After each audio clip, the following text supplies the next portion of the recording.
When I arrived at the gas station for my first shift, the place looked quite normal. It was one of those stand-alone branded gas stations, named a generic Star Gasoline, and clearly family-owned. It was a bit run down but serviceable, and only one car was currently pumping gas. The gas tanks were lit by a single yellow light that hung in the center, casting shadows in all four directions, like a compass dial. The actual convenience store part of the gas station was typical. The glass windows were plastered with sun-bleached advertisements for cigarettes, energy drinks, and a 2 hot dogs for 99 cents deal. The tinkle of a bell chimed when I pushed open the convenience store door, and I was met with the smell of slightly old hot dogs that had been sitting under a heat lamp all day. Looking over, I saw that there was no one at the counter, but a lady who looked like she was in her 50s waved at me from the back of the store as she was sweeping up. The store was a little larger than a typical gas station convenience store. The interior is what you would expect, except one thing. There was a clock and an old TV screen lined up on each side of the room, showing security camera footage of the gas pumps. It seemed unnecessary. In addition, the owners didn't aim the security cameras very well, and it was mostly casting footage of the ground in between the gas pumps and the store, instead of centering the gas pumps in the middle. Hello. You must be Alex. I was taken out of my thoughts and looked forward. I know that my husband originally interviewed you. We've been trying to find a person to do this night shift for months, and I dare say I'm getting too old to stay up that late. But you're young, so you'll be fine. She wiped her hands on her pants before reaching out her hand to shake mine. I'm Anne. Nice to meet you. You can go ahead and set your things behind the counter, and I'll show you around real quick. I know you've already worked at a gas station before, so I won't bore you. We just needed someone who was good at following directions. The little lady moved quickly for someone her size. She seemed eager to get me started so that she could finally go home and enjoy a normal sleep schedule. Cleaning supplies are back here in this closet. Mops and brooms are hung on the left. Bathroom is on the right. It's just a single toilet room. I peeked inside. The bathroom was just about what I expected a gas station bathroom to look like. The walls were all scratched up from druggies probably sketching their initials all over it, and the tiles had a nasty brown stain from years of use. But it smelled clean at least, like bleach, and there was hand soap, which wasn't always a guarantee whenever I used a gas station bathroom. I'll give you a list later with the cleaning tasks and when to do it, since you'll be closing up. Finally, she led me back to the front, showed me how to use the cash register in the debit card machine, and we were just about done. She dug into her pockets and pulled out a pair of keys. These are the keys to lock up. One for the front and one for the back door. Near your chair at the register, there's a yellow list of the cleaning tasks. The most important one is the red sheet. She pointed at the bright red paper sitting next to the register. Read that and learn it by heart, and you'll have no problems. Thanks. I'll take a read. Did you bring a good watch like I told you to? Yes, I did. Though it looks like you have so many clocks in here, I feel like I don't really need this watch to tell the time. Oh no, you'll definitely need it. Trust me. You've got another, 15 minutes before your shift starts. Go sit down and start on some of those tasks, and keep it with you for a few days. You'll know it by heart soon enough. I don't need it anymore. I learned quick. She picked up her bags from behind the counter and left. There was no customers anymore, and it was relatively quiet. It was almost 10 p.m., and by now there weren't even any cars passing by on the road outside in this small town. I gazed outside again at the lone gas station light flickering occasionally in the distance. The light illuminated long, stretching shadows of the gas pumps. All 4 shadows were cast in the same direction towards the convenience store, almost like they were crawling towards the building in parallel. I picked up the 2 instruction sheets. Both were laminated and printed on study cardstock and a little grimy from use, probably because many employees had to refer to them often. The yellow sheet didn't seem all that interesting, just a lot of mundane tasks like mopping up and taking out the trash at the end of the night. The red sheet, however, had blocks of text on it. Welcome to Star Gas Station. This is your night shift employee manual. Please follow all instructions with great care, It is important that you are punctual and uphold the quality of service that our customers expect even during the late night hours. We strive for peace and harmony with our neighbors, night and day. 1. A clean store with busy employees is a happy and occupied store. 2. Spend most of your time being active in the lit part of the store, except when otherwise necessary. Half of the lights are always off. 3. Before 10 p.m., turn off half of the store lights. It does not matter which half of the store that you keep lit, but whatever you choose, keep it for the rest of the night. If you turn off all of the lights, it makes the store look closed. You will need the unlit part of the store later. 4. If you need to use the bathroom, keep the door cracked so that you can keep an eye on the security footage on the TV monitors. Throughout the night, you might notice puddles of water and heavy dust will on the floor and table surfaces in various places. Try to clean them up when you can, using the provided mops and dusters. Puddles and dust make the store look abandoned and unkempt and will attract attention. A clean store is a happy, occupied store. We recommend occasionally patrolling the store to look for water or dust that you might miss. Remember to check the employee break room. Around 12 a.m. or earlier, prepare the mop bucket with water and soap. At 12:05 a.m., go to the back of the store to the refrigerated drinks aisle and mop the aisle continuously until 12:25 a.m. Do not leave this aisle or stop mopping until the specified time, for any reason. You may feel something watching you, and a strong desire to leave the aisle and hide. Do not listen to this urge. Act normal, and do not show signs of fear. You may go back and forth down the aisle until time is up.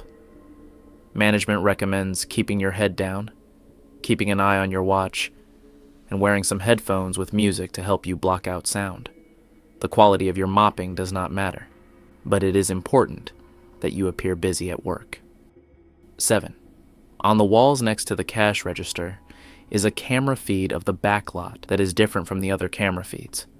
You do not need to check this feed too frequently, only once every 30 minutes at the top and bottom of the hour. At any time of the night, if you see a shadowy figure standing in front of the camera feed and staring directly at you into the camera, calmly and slowly duck down under the register so that you no longer are able to this particular monitor screen. We call him Fred. Wait 5 minutes and use the provided compact mirror underneath the cash register to indirectly check if Fred is still there. If he is still there, continue checking every 5 minutes until he leaves. 8. This one only happens if you are not acting busy enough, or if the store is dirty. You may see Fred standing directly looking in at the front of the convenience store. If so, stop what you are doing, and do not acknowledge his presence, but calmly crouch behind any of the aisles in the unlit section, and make noise by reorganizing and moving snack bags and drinks around. Do not stand up again. You want him to hear you, not see you. He will not want to bother you if you seem busy. You can peek through the shelves to see if he is still there, but be careful. 9. Finally, these are the most important rules.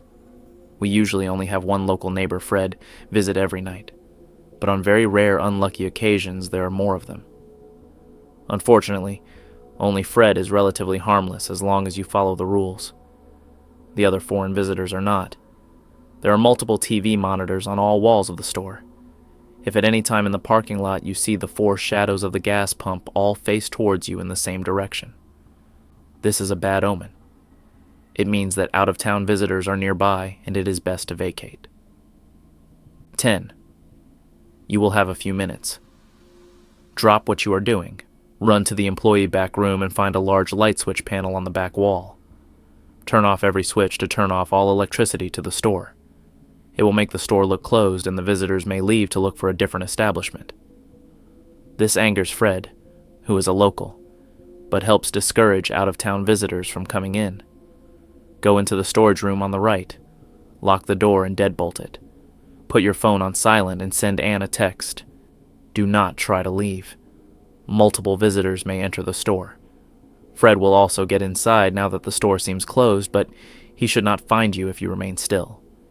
You can take a nap for the rest of the night as long as you do not snore. If all goes well, we will collect you in the morning and pay you triple your wages for the trouble." Ice ran through my fingers as I reread one line that stood out. In a panic, I looked up at the closest monitor and the shadows were so elongated that they were basically leaking into the store, but there were no shadowy figures inside. Yet, I was starting to shake. No way that this list was real. But I clearly remembered the shadows being in a compass formation when I first arrived. The sun was already down, and unless that singular light fixture could somehow move positions, there's no way to explain the shadows suddenly changing to stand parallel to one another. Blood was draining from my face, and I looked up the clock. It had taken me a while to read through the list, but maybe I had a minute left. Break room, back wall, panel, storage room, locket, and deadbolt. Call Anne, then stay silent. I sprinted from behind the counter and ran to the back room. I quickly located the light panel and smashed my hands down on all of the switches and blacked out the store. My hand fumbled for my phone flashlight while I grasped the walls to find the storage room door and pulled myself in. I couldn't see a thing except for the narrow beam of my phone flashlight, but I managed to lock and deadbolt the door with my jittery fingers, then located boxes that I could hide behind. My heart was pounding. I wasn't sure if all of this was a joke, but it couldn't hurt to call Anne and ask her what in the world was going on. I dialed her number and heard the dial tone of a phone call trying to get through. Ring, ring, ring. I hope she picks up. Ring, ring. It seemed to take forever. Hello? I couldn't believe she actually picked up. I immediately asked her if that red instruction sheet was real. In a slurry of panicked words, I also explained the shadows that all began facing the same direction towards the store, and demanded to know if I was in actual danger. Sorry that I didn't tell you, honey. That last one almost never happens. It's only happened a couple of times in the past 2 years. You just got really unlucky. It seems like you did almost everything right, though. I breathed a sigh of relief. Just stay inside and stay quiet. We'll get you in the morning, sweetie. I was still in a panic, but this reassurance relaxed me enough to slump down the wall and get ready to settle in for the night. However, just as I was about to put the phone down, a thought bubbled up in my head. Did she say that I did almost everything right? I felt something next to me. The voice was now no longer coming from my cell phone, but right next to my ear. You were supposed to text her. That wasn't me on the phone. I felt my face drain white. I asked her how it was possible. That phone call I made while being in the storage room sounded so real. I even heard a dial tone. I know that sounds crazy, hun. Don't look at me like that. Sit down. Anne sat me down, and I spilled a slew of questions at her, but she didn't answer everything. According to her, shadowy entities like Fred can mimic voices and sounds that they've heard. She said that's why one of the rules about mopping the drinks aisle at 12:05 a.m. recommended music with headphones. When she's done it, sometimes she would hear what sounded like her husband calling her name from the parking lot, or her son knocking on the back door saying he needed to get in. But her husband knows not to come at night, and her son doesn't live in this town anymore. Another time when she was on night shift, it sounded like her cell phone was ringing in her pocket while she was in the middle of mopping. Out of habit, she absentmindedly picked it up, but then a realization and dread filled her. Her phone is always on silent, so it couldn't have been ringing. She never made that mistake again. Anne apologized for not being clear about the job details. She said after seeing and doing this job for so many years, she took the little details for granted and didn't consider that a new person wouldn't know the little tidbits and tips she's picked up from experience. I didn't accept her apology, and that last part seemed like an excuse.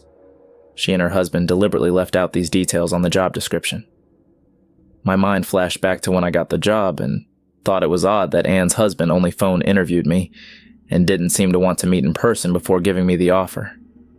At the time, I chalked it up to desperation. I would have left and never come back if it weren't for my curiosity. I really wanted to know if all of this was real, or if I had the craziest mental trip in the world without having done any drugs. Anne told me she's had a few employees who stuck around over the 20-plus years that she and her husband owned this gas station. She usually tried to get town locals. They were acquainted with the strange supernatural occurrences around them. They don't happen to everyone, but some. However, as the residents grew older, many of their children skipped town and moved elsewhere as soon as they could. I asked Anne why she and her husband don't just skip town and move elsewhere. Or why not just close the gas station before nightfall and avoid the whole night charades altogether. She said she couldn't. Her husband inherited this gas station from his own father. It's an old town, and all of the original buildings experience odd events when they deviate too much from how they were 50 years ago. Because this gas station was originally a stay-open-late gas station for trucks that passed through town at night, something wanted it to stay that way. Her husband had younger siblings, but in order for them to be able to leave town and live normal lives, someone had to take on the role of owning the family gas station, and it landed on him as the eldest. Once her husband did try to abandon and shut down the gas station, but misfortunes and near-death freak accidents started to happen around the family. When he reopened and restored the normal working hours of the gas station, it stopped. The big question you guys probably want to know is how I'm still here to type up this report to you. I have no memory whatsoever after hearing Fred speak into my ear in that storage room till later, when I woke up lying face up in the employee break room. Light streamed from the front of the store, and I realized it was daylight. Long story short, I didn't die that night in the gas station. That's not the case for my predecessors in this job, apparently. Anne says others have mysteriously disappeared during their shifts before, presumably because they made a mistake. Anne doesn't know if they died or if something else happened to them. Anne and her husband reckon that it had let me off easy. It had let off another employee easy before, but took his leg. Like it took his leg off clean. He technically lived through the encounter, but died from bleeding out in the middle of the night while blacked out.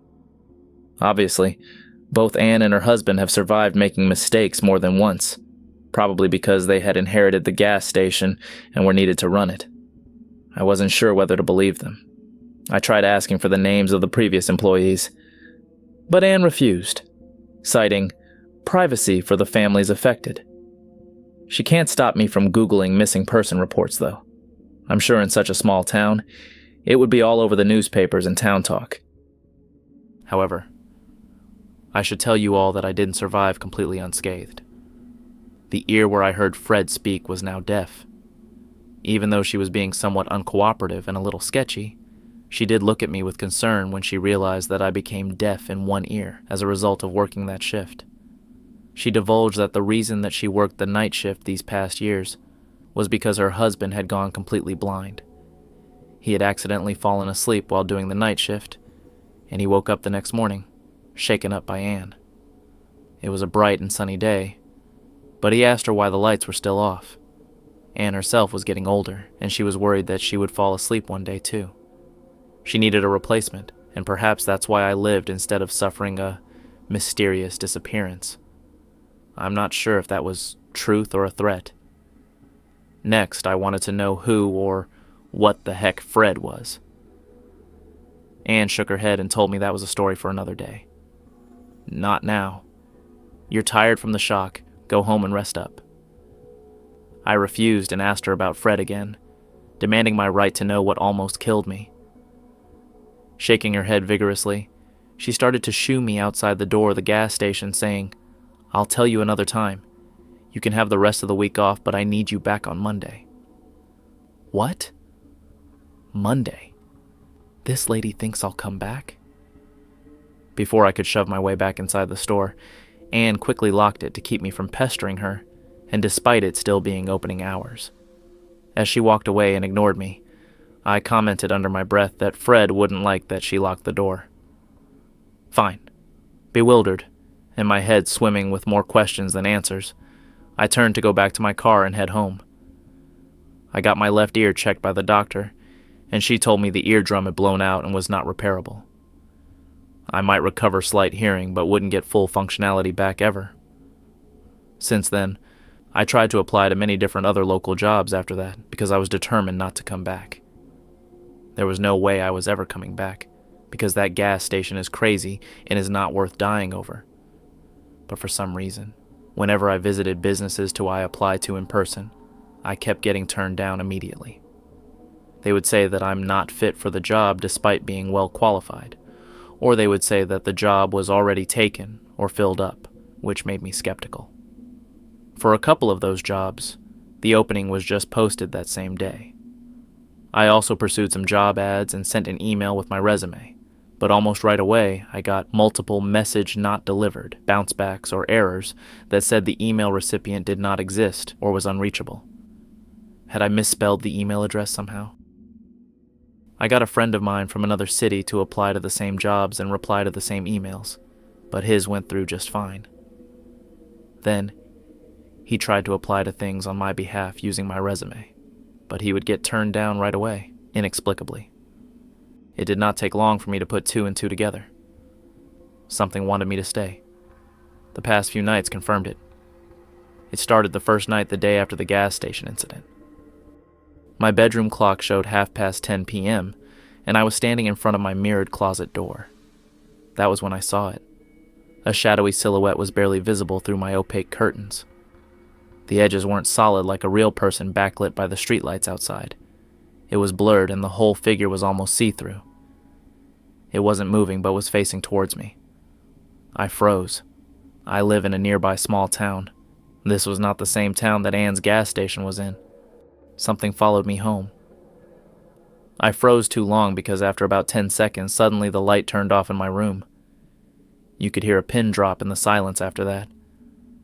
I dared not turn around, and I felt the sensation of ice crawling across my scalp. I blinked and the silhouette was bigger, like it had gotten closer. If it had a face, it would be right up against my window.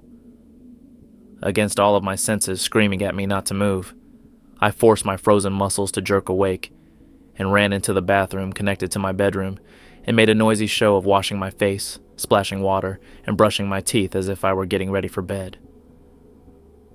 In the frenzy, I knocked over my ceramic toothbrush holder and shattered it on the floor with a loud crack. Dread coursed through me, and I was afraid that I would die any second now. I hoped that I made the right decision. However, death did not come for me. Not yet. As I noisily brushed my teeth and splashed water around in the sink, I gradually felt the sensation of icy dread leave me, but I kept up the charade for a few more minutes. Eventually, a sense of aloneness washed over me, and I wondered if the presence had left me alone. I cautiously used my phone camera to check the bedroom window. The figure was gone. I went to bed but did not sleep much that night. Ever since that first night, the figure has revisited me every night, watching me through the curtains. I thought about getting blacker curtains to completely block it out, but feared not able to see it approaching and being attacked unaware. So I decided against it, even if it was creepy and gave me a heart attack every night. I eventually figured out that if I went to bed and held still as if asleep before 10 p.m., it would come check in on me and leave without incident. However, as the days grow closer to the coming Monday, when I supposedly have to return to work at the gas station, I have been getting an increasing amount of bad luck every day. My car won't start. Things oddly misplaced. I lost my keys, then found them later thrown in some bushes. The last straw was when my apartment's front door suddenly stuck in an unlocked position, despite being in fine working condition.